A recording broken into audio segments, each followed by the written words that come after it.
hadith de Abdullah ibn Omar, où il a dit qu'il a vu le nouveau croissant de lune de Ramadan.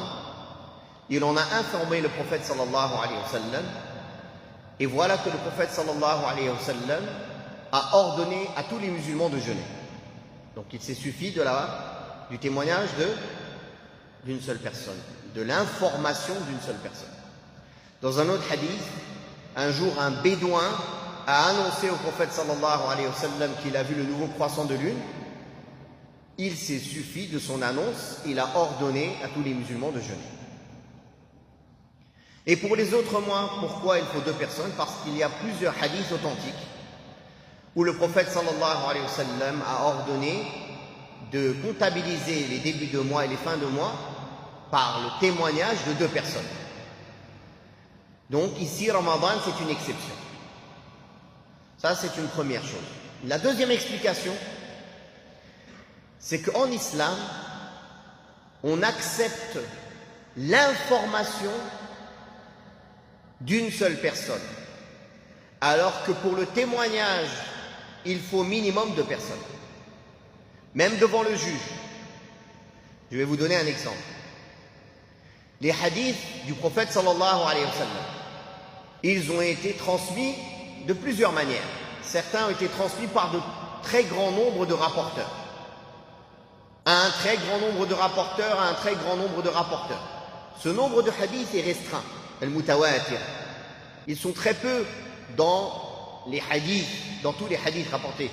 Et il y a les hadiths singuliers, ceux qui sont rapportés par 3 personnes minimum dans chaque chaîne de transmission, par 2 personnes minimum ou plus dans chaque chaîne de transmission, ou par une seule personne à un moment de la chaîne de transmission au moins, même si après il y en a 10 ou 20. Mais si à un moment de la chaîne de transmission il y a une seule personne, tous ces hadiths-là sont authentiques s'ils respectent les conditions d'authenticité, même si c'est une seule personne parmi les compagnons qui le rapporte.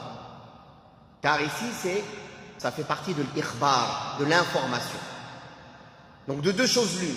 Soit celui qui nous informe est véridique, soit c'est un menteur. Il n'y a pas 2 autres, 3 autres solutions. L'autre solution, c'est qu'il a une mémoire faillible, qu'il n'est pas quelqu'un qui a une bonne mémoire. Mais en dehors du fait de remettre en question sa mémoire, soit il dit la vérité, soit c'est un menteur. Donc si ceux qui rapportent sont les compagnons du prophète sallallahu alayhi wa sallam, qui ont rapporté à leurs élèves, qui sont les plus grands imams de l'islam, qui eux-mêmes l'ont rapporté à leurs élèves, qui sont les grands imams de l'islam et les imams des 4 écoles juridiques et autres, ou les grands savants du hadith, qui sont des gens connus pour leur piété, pour leur mémorisation, pour leur crainte d'Allah, pour leur connaissance, alors on a l'obligation d'accepter ces informations. Et ce hadith sur Ramadan est une preuve de cela. Le prophète sallallahu alayhi wa sallam a confirmé le jeûne de tous les musulmans sur l'information d'un bédouin ou sur l'information d'Abdullah ibn Omar. Donc ça, c'est une réponse à tous les gens qui veulent mettre en doute les hadiths et la mise en pratique des hadiths du prophète sallallahu alayhi wa sallam, sous prétexte que, oui, mais il n'y a qu'un transmetteur au début de la chaîne, par exemple. Oui, mais c'est qui ce transmetteur?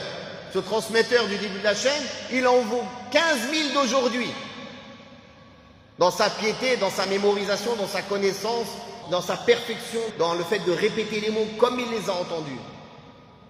Donc ceci, c'est remettre en doute tout l'islam, car ceux qui nous ont transmis le Coran, c'est les compagnons du prophète sallallahu alayhi wa sallam, et ceux qui nous ont transmis la sunna, c'est les compagnons du prophète sallallahu alayhi wa sallam.